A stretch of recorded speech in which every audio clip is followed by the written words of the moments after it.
Olá, pessoal. Tudo bom? Como é que vocês estão? Eu fui convidada, né, pela SAF e por Rose para a gente estar falando um pouquinho dessa perspectiva do Setembro Amarelo, a gente falar um pouquinho sobre como a gente pode administrar as emoções em meio à pandemia. E com isso, eu queria falar um pouquinho sobre esse tema com vocês, né? Então, se a gente for falar um pouquinho sobre emoções, né, a gente pode ver que as nossas emoções são sensações físicas, né, e também de cunho mais psicológico que a gente pode estar sentindo, em que elas vêm a partir de algum estímulo. Então, a gente tem um estímulo externo e nisso a gente tem as nossas emoções, né? Pode vir tanto fisicamente, como aqueles sintomas claros de ansiedade, de aperto no peito, coração acelerado, mãos tremendo, a pessoa começa a suar. E tanto nessas outras questões, né, mais psicológicas, que seriam os pensamentos acelerados, esses pensamentos voltados mais para uma sensação de desvalia, desamor, desamparo. Então, eles são reflexos naturais também, que eles ocorrem a partir de alguns acontecimentos. Então, muitas vezes a gente não tem esse total controle, né? Então, acontece alguma coisa e às vezes a gente reage. E também é uma vivência muito individual. Cada pessoa, ela vai sentir isso de uma forma específica. A gente não tem não pode tanto entrar nesse processo de comparação ao outro, né? A gente tendenciosamente sente as nossas emoções de uma forma única. É um processo muito natural e individual do ser humano, sabe? Então, elas são respostas, se a gente for pensar numa parte mais química, né, do nosso cérebro, elas são respostas químicas também, que são direcionadas do nosso cérebro ao nosso corpo.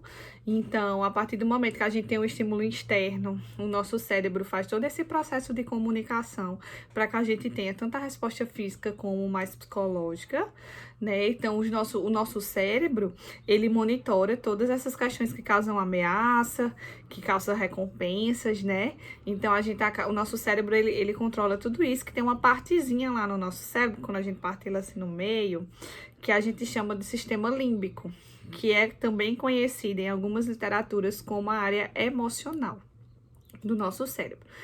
Que lá na amígdala, que não é a nossa amígdala vocal, né, que a gente escreve até amigdala, tem um Gzinho. É ela que faz todo esse centro de comunicação para ter essa liberação das mensagens químicas, né, que vão dar o estímulo para o nosso cérebro e dar o estímulo para o nosso corpo, ou para o nosso emocional também. Então, dentro disso, a gente pode ver o quê? Que as situações ameaçadoras e estressantes que a gente vive no nosso dia a dia, elas têm ativação de alguns hormônios, como a adrenalina e o cortisol, que preparam o nosso corpo para a gente ter respostas de luta ou de fuga. As situações de recompensas, que a gente também tem aquela situação quando a gente pega uma colherzinha de brigadeiro para comer, né? Ou a gente faz alguma coisa que a gente gosta muito, que causa uma sensação de prazer imensa. A gente tem a liberação de outros hormônios, que seria dopamina, oxitocina e serotonina, que são os hormônios que causam essa sensação de bem-estar e que vai nos motivar a continuar fazendo aquele comportamento. Claro que, no exemplo do brigadeiro, eu recomendo que a gente não faça isso com tanta frequência, porque senão nossas taxas vão lá para cima. Então, em alguns momentos, essa nossa área emocional, ela faz com que a gente acabe dominando, né, essas outras respostas para que a gente possa pensar mais racionalmente. Mas em outros momentos a gente não consegue fazer isso. Então, se a gente for pensar refletir um pouquinho nas nossas emoções, é importante a gente chegar à conclusão de que os nossos pensamentos, eles têm uma função principal da forma como a gente vai reagir a algumas situações do dia a dia, porque senão porque assim, como é que eu posso explicar isso de uma forma melhor? Os nossos pensamentos, eles estão bem relacionados com a forma como a gente se comporta e a forma como a gente se sente. Então, se na minha cabeça vem a interpretação de que eu vou ficar muito preocupada com aquilo, com uma viagem que eu vou fazer, consequentemente, eu vou me sentir mais ansiosa e ter as respostas comportamentais, os sintomas relacionados àquela preocupação que eu vou ter. Então, a gente vê que os nossos pensamentos, eles têm uma ligação muito grande da forma como a gente vai se comportar para a forma como a gente vai se sentir, fazendo com que essas situações ameaçadoras, que possam ser simplesmente interpretações nossas mesmo, às vezes o estímulo não é ameaçador, mas a gente interpreta como esse estímulo ser ameaçador, a gente pode ter alguns sintomas de alerta, a gente fica em alerta, a gente fica hiperfocado, fica com o coração acelerado. Hiperfocado é quando a gente fica com um foco muito grande numa coisa. Ou a gente fica hipofocado, que seria quando a gente fica com um foco mais solto, um foco sem sentido, que a gente não consegue focar em nada, né? A gente pode ficar com o coração acelerado e tantos outros sintomas. Então, nós sentimos, isso é uma coisa muito importante de ser dita, porque nós sentimos emoções todos os dias. É um processo natural do nosso corpo, né, do nosso dia a dia. Então, se eu recebo um elogio, né, eu posso me sentir muito feliz por isso. Se não, eu posso me sentir de outra forma.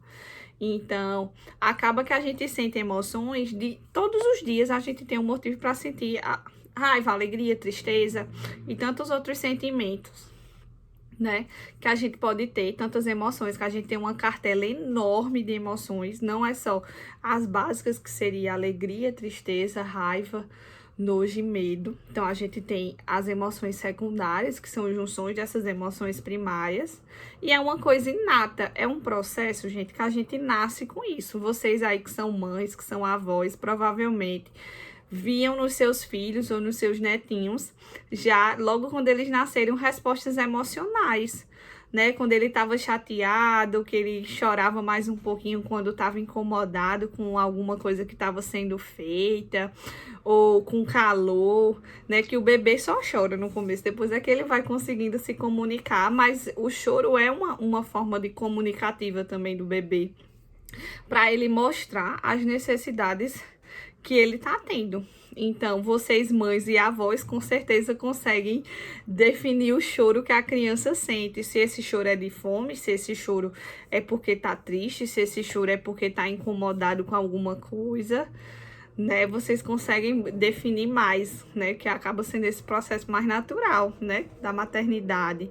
Mas a gente vê que é inato, né? Esse exemplo é para mostrar o quê? Que é uma coisa inata. A gente nasce com isso e a gente vai ter isso até o fim da nossa vida, as emoções. A gente não pode simplesmente fugir, não. Às vezes a gente tem essa resposta de querer fugir das nossas emoções. Nossa, eu não quero mais sentir raiva. Não, você vai sentir raiva. É importante a gente saber que a gente vai sentir essas emoções. O que é que muda, que a gente pode mudar? É justamente a forma como a gente interpreta o estímulo, que aí a gente vai mudar a nossa percepção sobre o que está acontecendo e desenvolver algumas estratégias mais adaptativas. Então, formas mais tranquilas de lidar com nossa raiva, formas mais tranquilas de lidar com a tristeza, formas mais tranquilas também de lidar com a alegria, porque às vezes a gente tem picos eufóricos muito grandes de alegria e que a gente acaba tendo os sintomas aí também, né? Quem nunca se deparou com uma situação que ficou muito alegre, ficou com falta de ar e o coração batia forte? Então, acaba que é importante a gente ver que nós nascemos com as nossas emoções e as nossas emoções, elas fazem parte de nós, elas estão com a gente, né? Elas estão aqui com a gente e a gente vai, enquanto estivermos aqui, né, nessa terra, nesse mundo, teremos emoções, mas a gente pode fazer o quê? Desenvolver algumas estratégias mais adaptativas para que a gente possa lidar com elas mais tranquilamente, para que a gente não tenha picos emocionais, picos de tristeza, picos de raiva, picos de alegria também, picos de medo, né, dessa insegurança de sair de casa, de estar em casa. Então, a gente pode desenvolver algumas estratégias mais o quê? Adaptativas, né? E falando disso, o que é que eu queria falar um pouquinho sobre a regulação emocional, né? Rafa, a gente tem emoções, sim. Mas a gente tem como regular as nossas emoções? Temos sim também. Não é interessante isso? É justamente isso que eu tava falando. A gente tem como regular nossas emoções, sim. A gente não precisa só viver nos nossos picos eufóricos, picos de raiva, picos de tristeza. Não, a gente tem como regular isso para que a gente tenha respostas que não causem na gente esse sofrimento psíquico muito grande. Então, o que seria regulação emocional? É um tema que eu adoro falar. Eu amo falar sobre regulação emocional. Então, regulação emocional, ela é uma habilidade que a gente vai ter como manter, aumentar ou diminuir alguns componentes e respostas fisiológicas que vão constituir as nossas emoções. Então, nessa regulação emocional, ela seria o quê? A capacidade de compreender, aceitar a nossa experiência emocional e de utilizar algumas técnicas mais saudáveis para que a gente possa fazer esse manejo das nossas emoções, sabe? Quantas vezes a gente não acaba tendo alguns picos e a gente não maneja ela bem? Então, na regulação emocional, a gente tem como fazer isso. Então, como eu já falei, as nossas emoções, elas são inatas, a gente nasce com elas, elas não são emoções aprendidas, não. Então eu vou aprender essa emoção nova? Não, você vai, é uma emoção que você já tem, que é inata a você, mas a gente tem como desenvolver algumas estratégias para que esse processo emocional seja mais tranquilo, para que a gente lide melhor. A gente chama isso também de estratégias de coping, que seria o quê? Estratégias de enfrentamento. Então, quais seriam essas emoções, né? Que eu tô falando tanto de emoção e citei pouquíssimas, mas a gente tem as básicas, que seria raiva, tristeza, medo, nojo, alegria, interesse, vergonha e desespero. Para alguns autores, eles acrescentam esse interesse, vergonha e desespero. E tem o amor também. Mas a gente tem algumas emoções secundárias, como felicidade, ódio, tudo isso é emoção secundária. Ansiedade, confusão, é tudo emoção secundária, que seria a junção de duas emoções básicas, ou mais do que isso, que causa essa emoção secundária ou terciária. E como a gente pode lidar com cada emoção dessa básica? Vou falar de algumas para vocês, para que a gente possa falar de uma forma mais aprofundada sobre o Setembro Amarelo, né? Mas eu vejo a importância da gente falar um pouquinho sobre as emoções, falar um pouquinho sobre a regulação emocional, para que a gente venha a falar do Setembro Amarelo com mais conhecimento, pra gente ter aquela certeza que a gente consegue lidar com as coisas da vida, sabe? Então, como é que a gente pode lidar com a raiva, vamos dizer assim? Eu vou citar algumas delas, não todas, mas eu vou falar um pouquinho sobre algumas dessas emoções. A raiva, ela causa alguns sintomas, como se fosse essa sensação de ataque, algo que a gente queira fazer muito, ou que a gente é impedido. Então, se você quer muito fazer alguma coisa e você é impedido de fazer aquilo, aí isso causa raiva. É assim que a gente tem a imersão da raiva na gente. Então, o que é que a gente pode aprender com isso? Algumas pessoas, elas reagem à raiva de uma forma mais inadequada, que seria justamente com picos emocionais, gritando, batendo na porta, brigando com a pessoa. Isso não são formas adequadas de a gente lidar com a nossa raiva. A gente precisa entender que na raiva a gente pode canalizar a nossa raiva para alguma outra coisa. Não precisa necessariamente para ser para aquele estímulo estressor, não. A gente pode canalizá-la. E nisso, a gente tem alguns modos mais adequados, como nos afastar do estímulo. Então, se eu estou brigando, discutindo, conversando lá com meu cônjuge, e eu vejo que eu estou tendo picos de raiva, o que é que eu posso fazer? Me afastar do estímulo. Então, eu aviso, tô ficando um pouco chateada, tô ficando... não tá sendo bom pra mim essa conversa. Vamos conversar sobre isso depois? Que aí, vocês conversam realmente quando ter a administração do estímulo, de reduzir, no caso, o pico emocional, para já ser uma conversa mais assertiva, desenvolvendo estratégias e tudo mais. Outra alternativa é a gente respirar fundo, que são aquelas técnicas de respiração. Vocês vão ver que nas emoções sempre vai ter um pouquinho a técnica de respiração, porque o que é que a técnica de respiração faz? Seria justamente a gente puxar o ar pelo nariz e soltar pela boca, né? Que quando a gente faz isso, a gente tranquiliza o nosso sistema. Então, se a gente tá com o coração batendo forte, tá com falta de ar, a gente tá com o coração batendo forte, eu já falei, acelerado, a mão suando, os pensamentos acelerados, a gente pode, com a respiração, tranquilizar esse sistema, regulando tudo isso que tá acontecendo, para que a gente possa se tranquilizar mais. Conversar sobre o ocorrido com alguém ou com a pessoa que você tá chateada. Entender também o lado do outro, né? Às vezes, na raiva, a gente foca muito também na gente. Só sou eu, e acabou. E a gente esquece de tentar entender o lado do outro, o que é que aconteceu com a pessoa, porque ela falou isso aqui que a gente não gostou, né? Como foi o dia dela. É importante a gente também ver que os outros também, como a gente responde automaticamente alguns estímulos, os outros também fazem isso. Então, é muito importante que a gente tente ter uma visão mais clara da situação. Né? Se a gente for falar do medo, que é outra emoção, seria justamente essa interpretação das ameaças, né, que a gente pode ter em decorrência de algum estímulo, mas como antecipação de dano físico ou psicológico. Então, que vai gerar o quê? Uma vulnerabilidade a perigos. Então, no medo é isso que eu falei, mas a gente pode ter algumas formas mais adaptativas de lidar com elas, como a respiração diafragmática, que eu já falei que é justamente essa técnica de puxar o ar pelo nariz, segurar um pouquinho e a gente soltar pela boca. A gente pode fazer até isso contando, né? Então, a gente conta de 1 até 4, puxando esse ar.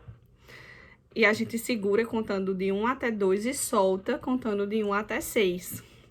E a gente vai regulando a nossa respiração. Porque eu digo contar, às vezes a gente tá tão desfocado, porque a gente tá com um pico emocional tão grande, que é importante que a gente respire e tranquilize. Então, às vezes a gente não consegue focar também na nossa respiração. Então, quando a gente faz isso contando, a gente vai focar justamente no estímulo do nosso cérebro, né? De contar 1, 2, 3, 4, puxando, segura 1, 2, solta 1, 2, 3, 4, 5, 6. Então, entender também essa questão de sensibilização, que seria a gente ir tranquilizando, a questão dos pequenos passos de enfrentamento também. Então, a gente vai tomando algumas medidas pequenas para enfrentar aquele medo.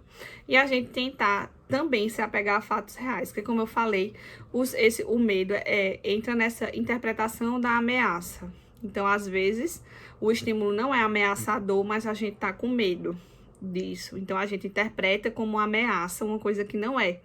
Então, é importante que a gente tente se apegar também aos fatos reais. Então, é uma ótima alternativa. Até se você estiver tendo uma crise de ansiedade, tenta procurar os objetos reais que estão ao teu redor, se localizar no espaço, né? Ah, esse aqui é o meu celular, aqui atrás de mim tem o meu computador, aqui eu tenho o meu copinho de água, né? Aqui tem essa parede, que tem essas decoraçõezinhas aqui. Então, aos poucos, a gente vai se apegando aos fatos reais para que a gente retorne e também se tranquilize. Outra emoção que a gente pode estar falando é o nojo. O nojo seria justamente alguns objetos ou soluções contaminadas, né? Que ela vai realmente emergir essa emoção, que pode ser olfativa, pode ser visual também. Então, a gente acaba tendo essa repulsa, né? Esse sentimento de repulsa àquele estímulo, né? Que muitas vezes todas essas emoções, elas também têm função protetivas, que eu vou falar daqui a pouco, mas o nojo por si só é uma emoção que nos protege demais, né? Contra coisas contaminadas. Então, em relação a isso que a gente tá vivendo, né? Claro que na dosagem correta é quando a gente pega em um canto e a gente passa o álcool em gel, que a gente chega em casa e lava a mão e lava o rosto, e toma banho, lava cabelo, coloca a roupa para lavar. Então, tudo isso também é um nojo nos protegendo de uma possível contaminação do vírus, né? Então, claro que, como eu falei, tudo na medida certa, porque se a gente não tiver isso na medida certa, a gente pode desenvolver outros transtornos. Então, é importante que a gente tenha tudo isso, tenha cuidado para a gente não acabar desenvolvendo outras coisas. Mas alguns modos de a gente lidar com nojo seria tentar ressignificar, né, o estímulo. Então, para comidas que a pessoa não gosta, por exemplo, eu não gosto de fígado, mas o pessoal na minha casa gosta. Então, a gente tenta ressignificar o cheiro, né, do fígado, que o cheiro me incomoda demais, para pelo menos conviver num ambiente que as pessoas comam fígado e eu esteja lá presente. Então, acaba que a pessoa precisa ressignificar, né? Então, e também fazer a prática da respiração diafragmática para ir tranquilizando, porque quando você tá perto de um estímulo que te causa nojo, você também não se sente bem, você fica querendo sair dali e tudo mais. Então, aos poucos, você vai se tranquilizando e tentando ressignificar, a ponto de bater aquelas metinhas pequenas também. A tristeza, que é justamente essa experiência de separação para perdas ou fracassos. Então, mesmo que esteja fora do nosso controle voluntário, quando a gente perde alguém, nada de estar no nosso controle, né, voluntário. A gente não fica desejando, eu quero perder alguém hoje. Não, ninguém quer isso. Então, essas experiências de separações ou percas, né, questões de fracasso também associadas a algo que está fora do nosso controle voluntário. Então, a tristeza é uma emoção muito importante também, e que a gente não pode fugir de ter tristeza, não. A gente tem tristeza sim, mas a gente pode também lidar com a tristeza de uma forma melhor. Então, uma das coisas principais quando você tá triste é a gente buscar pontos de apoio. Então, a gente desenvolver esses pontos de apoio é muito importante. É uma coisa que eu sempre pergunto, né? Quando eu tô nos atendimentos, você tem essa questão dos grupos, dos pontos de apoio? Quem são os seus pontos de apoio?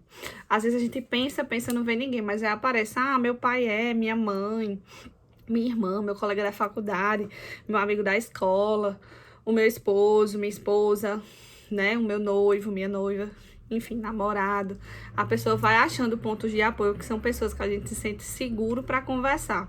E esse conversar não está associado a gente encontrar alguém e ir lá falar a situação toda que aconteceu, não. Muitas vezes a gente só quer aquele apoio, aquela pessoa do nosso lado, que nos dá essa sensação de amparo, de cuidado, que a pessoa está ali para me amparar. Outra alternativa é a gente também entender o nosso sentimento. O que eu estou sentindo? Como eu estou sentindo?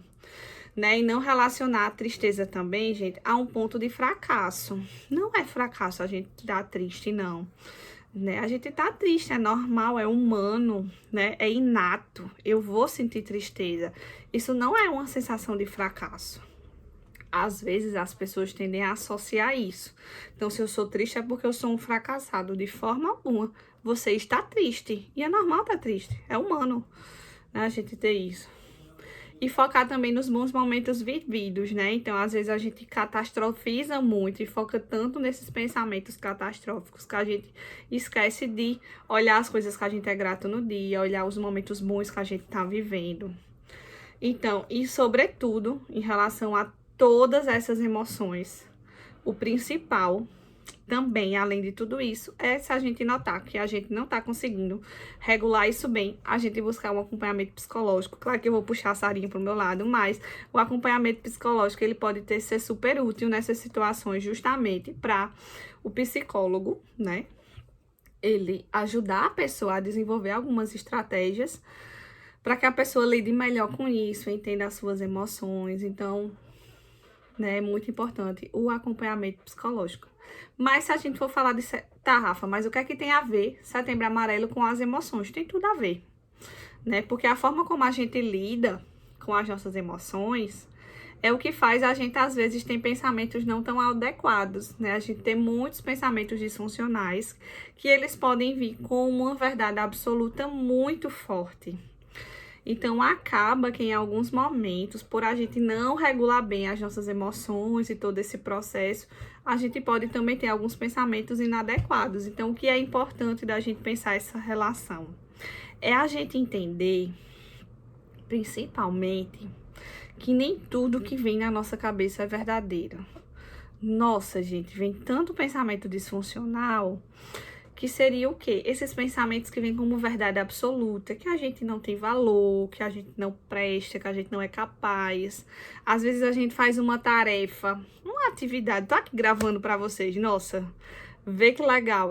Pode estar vindo muitos pensamentos que, não vou conseguir gravar, vou gaguejar, vou ficar rouca, porque eu não tô bebendo água falando com vocês. Isso, eu vou ficar morrendo de vergonha de parar pra beber água.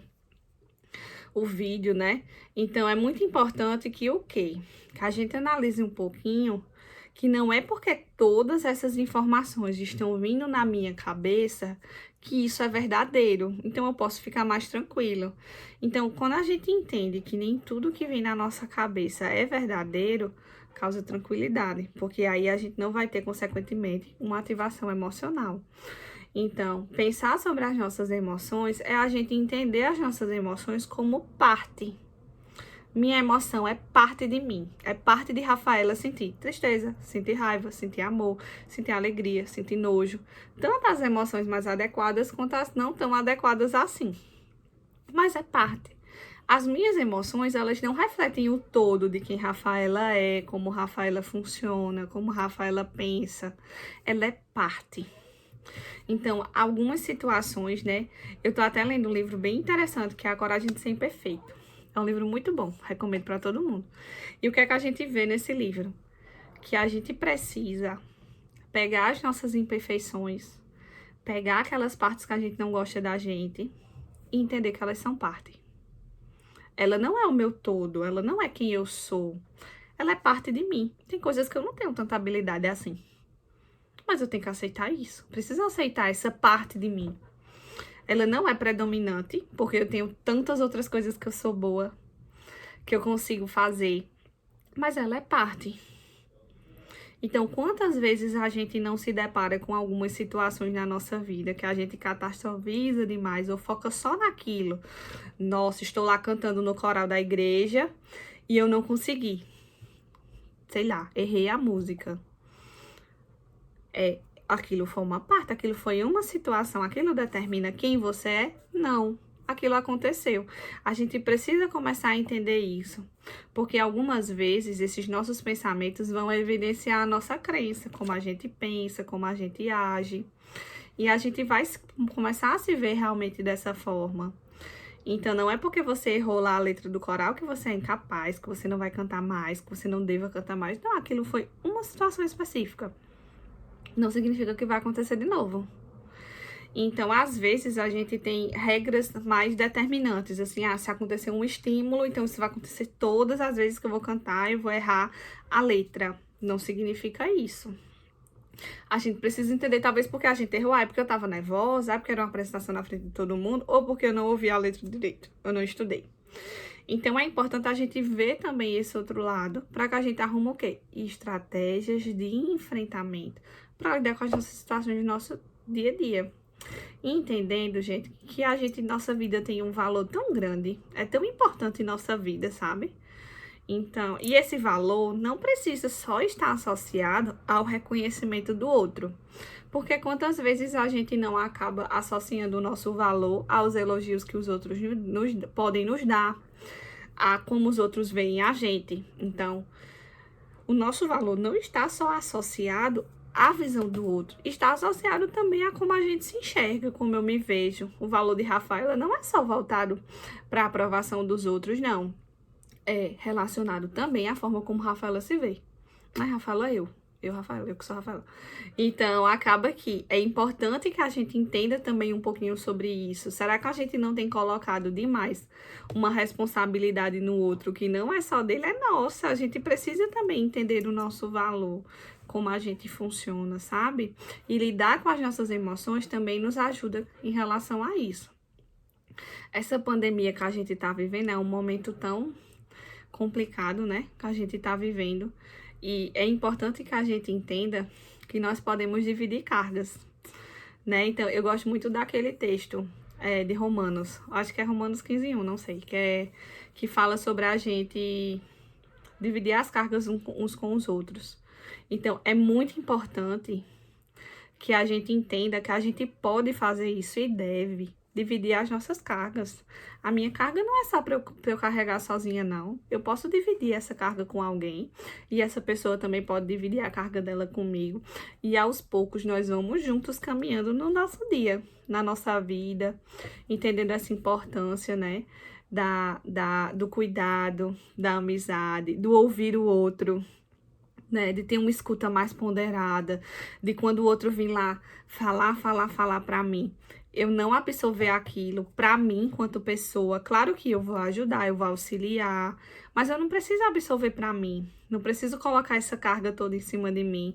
E reconhecer quando a gente não consegue dar suporte, sabe? Às vezes a gente tá tão mal que a gente precisa também entender que naquele dia não dá pra gente ser suporte. A gente pode falar isso pra pessoa, normalmente, tô fulano, não tô bem, não vai dar pra gente conversar hoje, que eu não tô me sentindo bem, pra que você também não acabe pegando uma carga que não dá pra você aguentar, né? Então, é importante a gente entender que a gente precisa ser suporte uns para os outros, né? Ser amigos, estarmos juntos nessa caminhada. E isso, né, é função da sociedade, é função dos irmãos, da gente ser auxílio um dos outros, dos amigos, dos líderes com os seus subordinados. É importante a gente entender esse apoio que a gente precisa dar, mas também entendendo os nossos limites. Chega um momento que a gente não dá pra gente, aí a gente faz o quê? encaminha para pessoa mais especializada. Não tô falando só do psicólogo, mas do psicólogo também. A gente encaminha, sei lá, para outro líder, fala com outro irmão para dar suporte quando a gente não aguentar, porque é importante que a gente entenda também os nossos limites, né? Para que a gente entenda que a gente não precisa se sobrecarregar tanto se tem outras pessoas que podem nos ajudar. Quantas vezes a gente não acaba não reconhecendo que o outro pode nos ajudar também? Ele pode, né? É o meu vice-diretor, o meu vice-presidente, o meu primeiro secretário, ele é tudo líder, pode me ajudar também. Então, é muito importante que a gente avalie um pouquinho sobre isso, né? Como a gente tem lidado com essas situações, para que justamente a gente consiga perceber, né, que lidar com as nossas emoções é muito importante. Não só para a gente ser auxílio para o outro, mas para a gente entender a gente. Então, minha gente, eu tô aqui finalizando, né, essa fala maravilhosa, que ia ser massa se fosse presencialmente, como a gente já teve outros eventos em que eu falei presencialmente para vocês, mas que a gente possa entender isso, como nós temos lidado com as nossas emoções, né? Será que nós temos sido esse amparo para o outro também? Será que a gente tem aprendido a fazer isso de uma forma tranquila, de uma forma que a gente também não tenha uma absorção maior aí da emoção do outro? Eu consigo separar as duas coisas, o que eu sinto e o que a pessoa está sentindo, para que eu não me sobrecarregue com a minha emoção e com a emoção do outro. Mas é isso, gente, né? Que Deus abençoe vocês, né? Falar enquanto cristã para mim é maravilhoso, né? Aqui falar dessas coisas para vocês também é muito importante. Então, que Deus abençoe vocês, né? Agradeço demais a oportunidade de estar aqui falando 30 minutos. Olha como eu falei demais com vocês. E é isso, que Deus abençoe. Qualquer coisa vocês falam, né? E a gente possa lembrar sempre o quê? Que a nossa vida tem valor, né? Que nós somos importantes também, né? Não atribuir tão só o nosso valor ao outro, mas sobretudo lembrarmos que nós temos valor para Deus, né? Que nós somos importantes também para Deus. Então, será que isso não é suficiente em muitos casos para que a gente entenda o nosso valor, nossa relação com Cristo, que Deus morreu por nós? E é isso, gente. Pois é isso. Tchau, tchau.